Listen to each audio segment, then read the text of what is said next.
вече. Много сме гладни.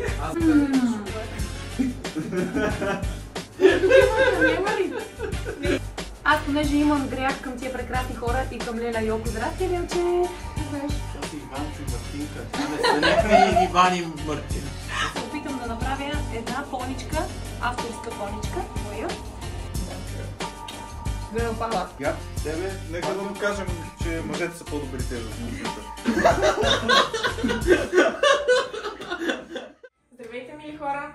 Аз съм Иванчо. Не. Здравейте, мили хора! Пак. Аз съм Иван. Аз съм Мартина, а заедно сме Иванчо и Мартинка. А заедно сме Иванчо и Мартинка.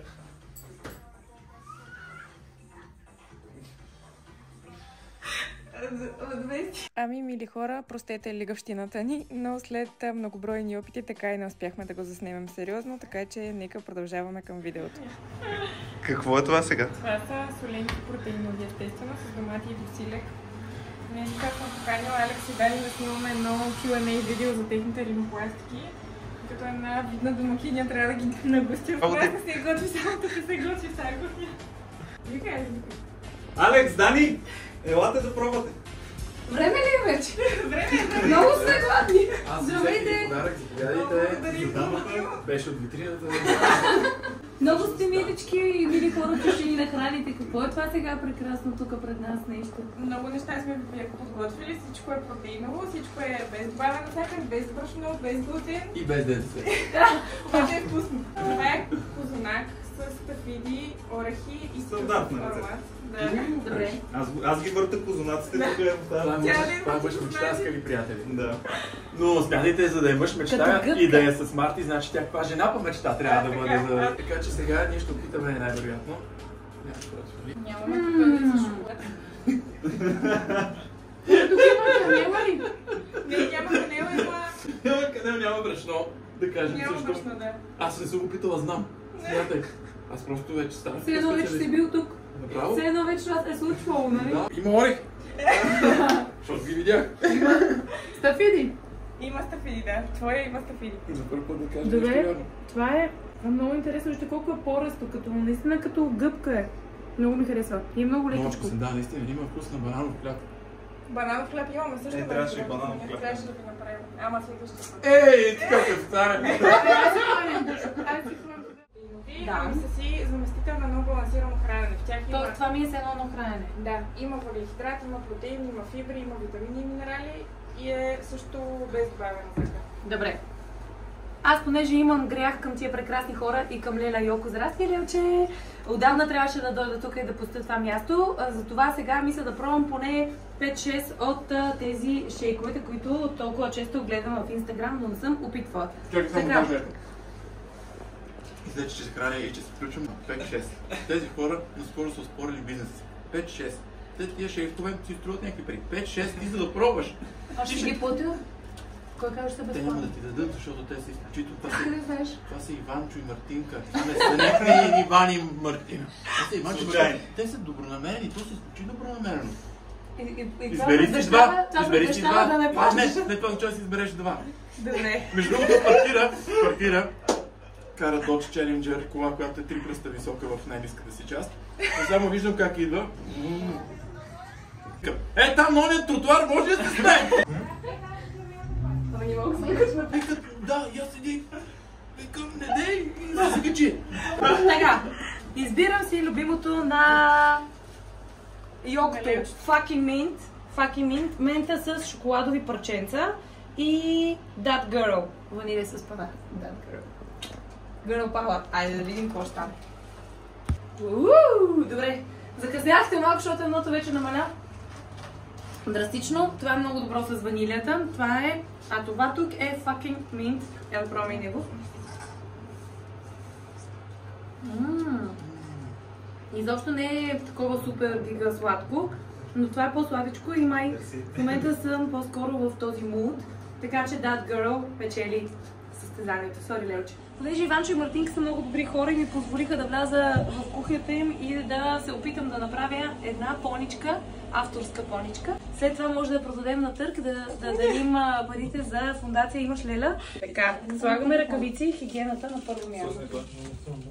Тези малки сладки понички, ще ги...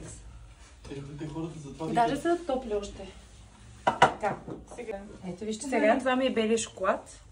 Потапяме. Искам така повече. И ядете. Това е фъстъчен крокант, това е филиран фъстък, това е орех. Избери си къде искаш да я потопиш.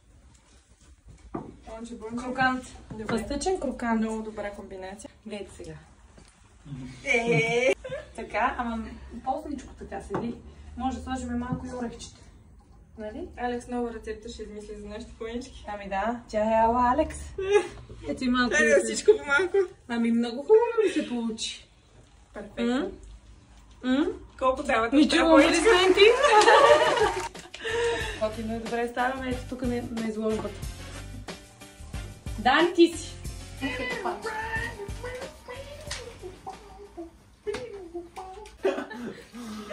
Лайкове.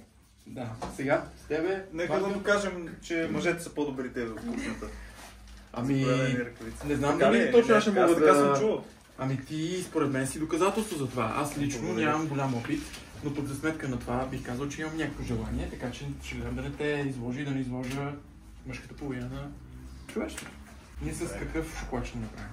Еми, айде ние пък с черен, нека да пробваме. Черен? С черен? Да, тук няма млечен шоколад, така ли? Черен, няма. Защото черния е здравословен. В черния има фенини, фениланини, недолечени. Да ни над канала. Човек, сега избираме поничка по наш избор. Виждаме, че ти си ги направил почти ювелирно. Да. Тази дума, ако ви е непозната, вижте в речика.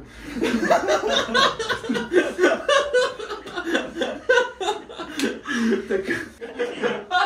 Взимаме черен шоколад, както виждате. Това е черен шоколад. Деликатно. Няма да се лигава, защото това е храна. Хората не трябва да, как да кажем, да се правим интересни покрай храната.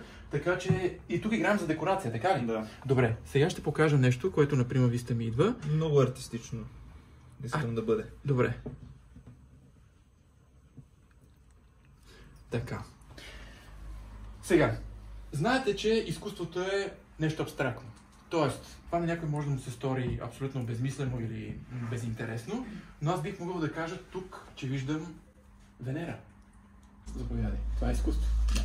Заснеми го, защото този миг вече мине и изкуство вече не е същото. Надолу. Тръгва.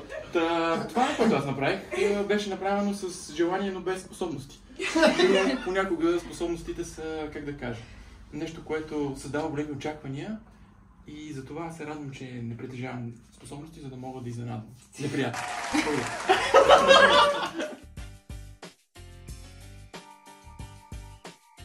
Благодаря ви, хора, това беше всичко от нас за днес. Оп! Това е моята режисирана същност, аз не съм такъв. И какво друго? Помагай, ти не ми помагаш. Кажи ми тихо. Слава Богу. Никой от днешните участници не пострада, слава Богу, всичко е наред, всичко е точно. Ако и вие искате да опитате от нашите пънички, намираме се на улица Николай Коперник 44 в Гео Милев. 45 ще го кажа. Не, 40. На 45 живеем. О, да.